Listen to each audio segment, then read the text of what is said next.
Let's get physical. It's Jordan here, back again with all the physical releases coming to the Nintendo Switch December the 2nd until the 6th. How the frig has that happened? I don't know. But it's time to get cozy, and what a better way to start your Monday than with my repulsive and indistinguishable accent. Before we do though, I would like to announce that the fabled PS5 and Xbox Let's Get Physical series is in development, and the first episode will be out probably this week, I think. There's no rush on it personally, since this will be a monthly series, and I have roped in some poor sod to do most of the work for me. Paid, of course. But please look out for it sometime this week. It's the first time we've done it. We'll be finding our feet, and of course it won't be as big as this video, so it does need the support if you can be there when it drops. But let's focus on the Nintendo Switch. FANTASIAN Neo Dimension is the big one for me. This is Hironobu Sakaguchi's latest JRPG, the father, or probably now grandfather, of the Final Fantasy series, hugely influential, and this is a super unique looking game with a focus on real physical backgrounds. It's like a Wallace and Gromit JRPG or something. This was originally on mobiles, but has been enhanced for consoles with voice acting, difficulty options, and I'm assuming it looks better. When this was originally on Apple Arcade, I was praying it would come to a proper console, and I'm surprised it took so long, and I'm also surprised this was ported by Square Enix. There's something kind of heartwarming about that, like a long-lost son being welcomed home, reuniting in a Christmas miracle. And my executive producers, Precision Plague, Alex M, Robotech, Thorn Metal Luna, God of Resin, Sora Cat, and Lewis K have chosen this as their pick of the week. And if you want to buy this or any of the games in this episode, then please consider using the links down below in the description and pinned comment. That massively helps support me and this series. VGP are a really great company with favorable prices in Canadian dollars, and they have free worldwide shipping on orders over 80 Canadian bucks, which is about 60 American dollars, actually 57 I think now. Plus, if you do buy something with my link, each week you'll be put into a draw to have a chance of winning a $10 discount coupon. And this week's winner is Jesse FP.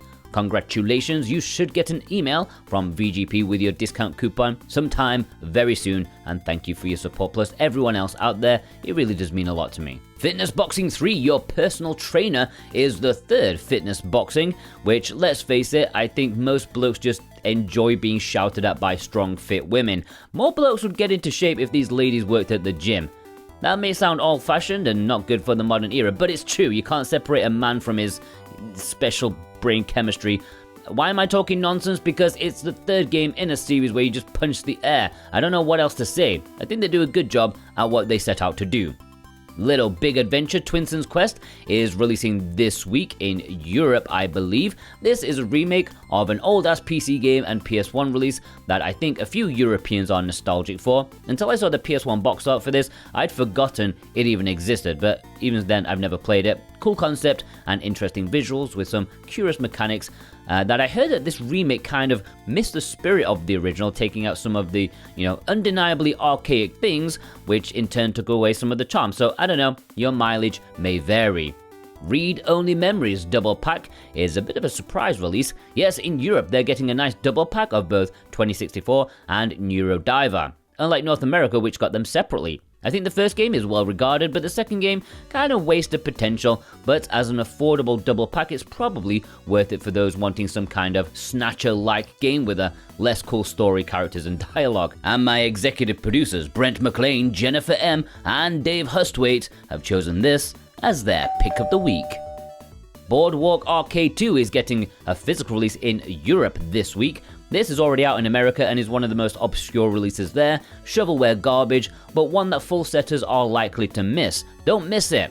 And by don't miss it, I don't mean don't see it, I mean don't miss it. It's not a loved one. You shouldn't be heartbroken by your separation. In fact, you should be celebrated by the fact that there's not a copy within 200 meters of you. I've just had a coffee, I'm already talking nonsense. Dogman Mission Impossible looks like absolute trash garbage of the highest order. I know it's based off a well-loved children's book that I've never heard of, because I can barely read my own script, never mind a whole book, but I think even still, it looks kind of terrible. Elrentaros Wanderings is, I believe, releasing in Europe this week. This is one from Red Art Games that's a bit like Goblin Slayer. The release date is kind of a bit ethereal, so if it doesn't materialize this week, oh well, it'll turn up eventually. This was a game I was initially quite excited for, a game developed by the same people as Rune Factory 3 and 4, but sadly, having played it for a couple of hours, and after making a video, I was more turned off than after a date at an all-you-can-eat buffet.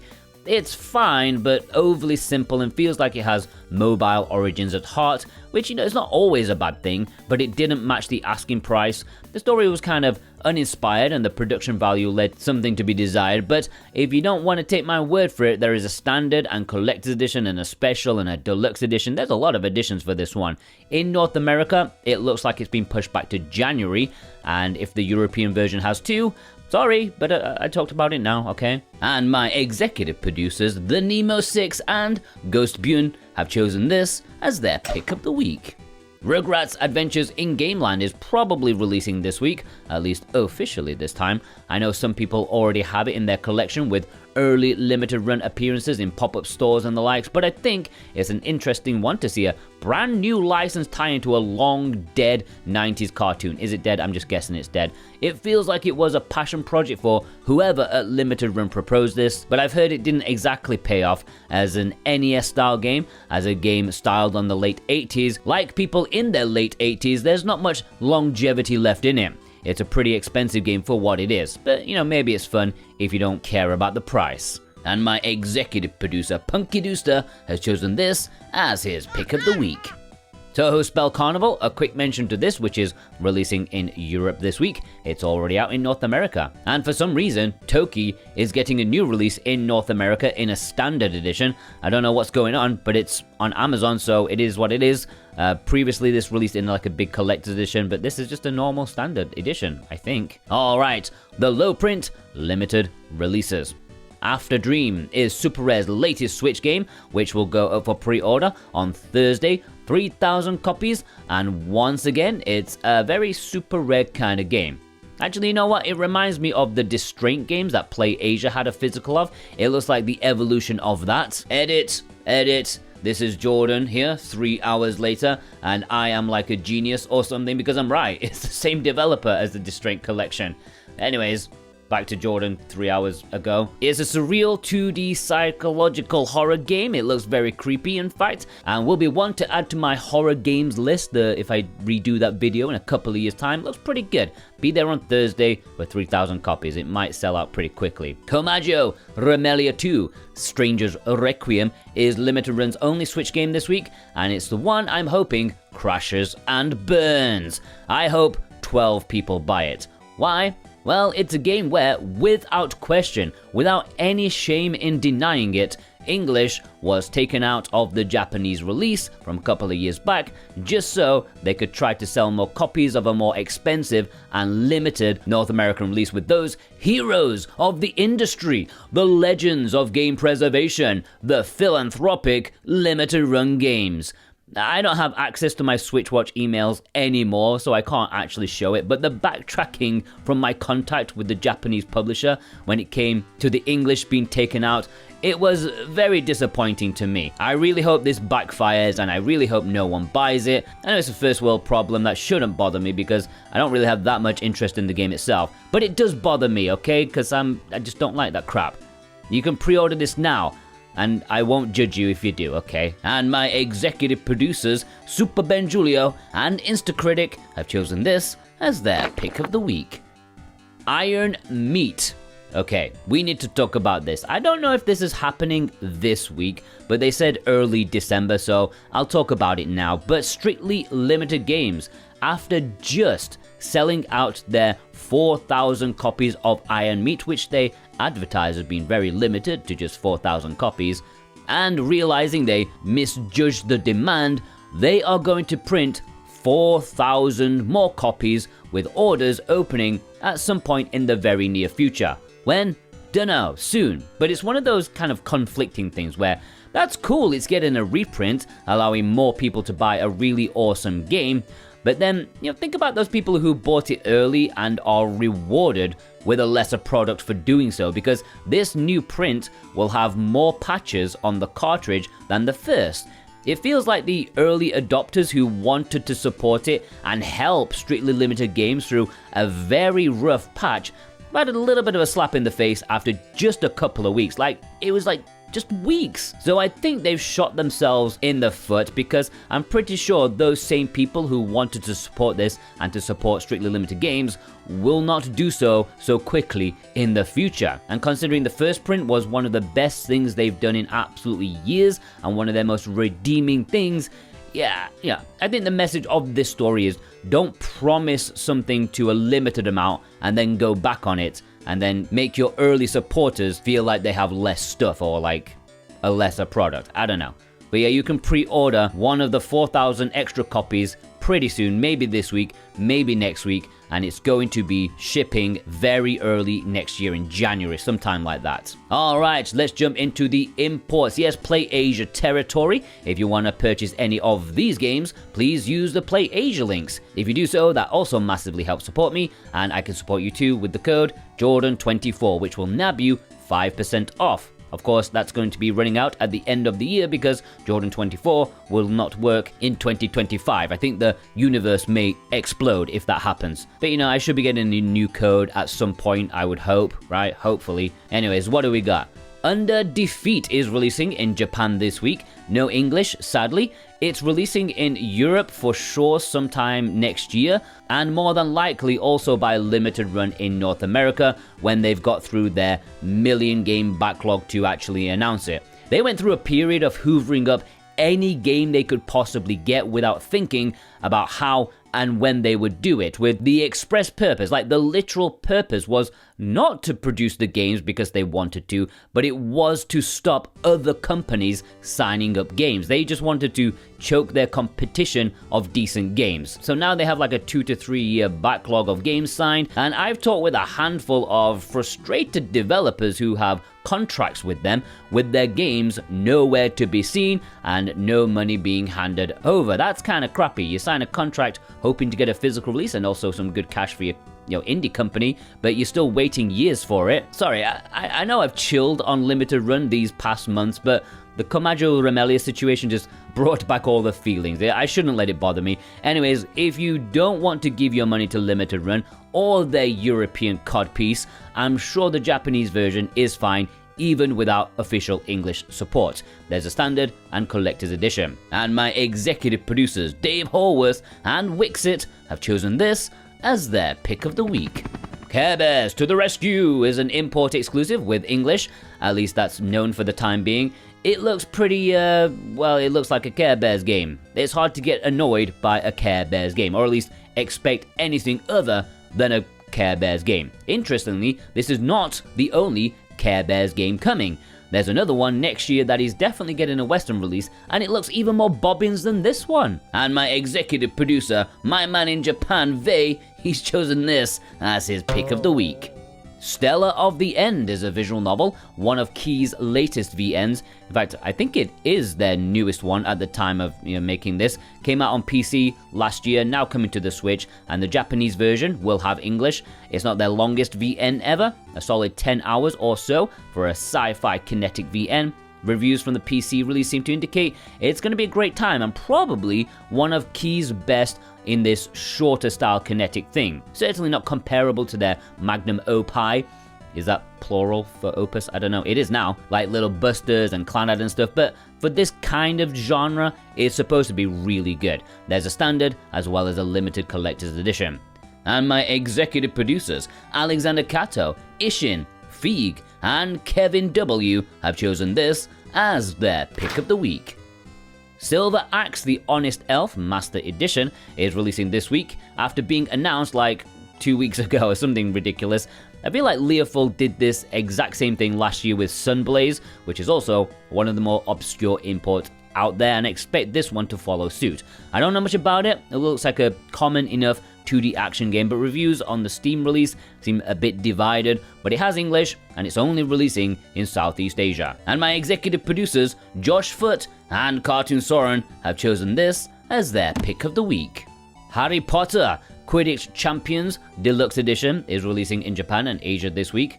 I believe, but I can't 100% say for sure, but I believe, unlike the Western physical, which is a code in a box, I think this actually has a cartridge. However, even if that's the case, the game still requires a constant internet connection, even for the single player, which sucks. Couple that with the poor Nintendo Switch version, at least what I heard from my dudes over at SwitchUp, it's not looking like one that should be imported unless you need to have every Switch cartridge that has English, you know? Japan is also getting these, and also Asia is getting a version of Xuanyuan Sword Mist Beyond the Mountains. Probably not worth importing any of these, because either we have them or they don't have English. Also, a quick update about one Tokyo Psychodemic, which, if I remember correctly, released in Japan around this time last year. It was originally supposed to have English at launch, but that disappeared closer to the release date. Well, now after a year or so, English has been added, so after an update, the Japanese physical release will have English.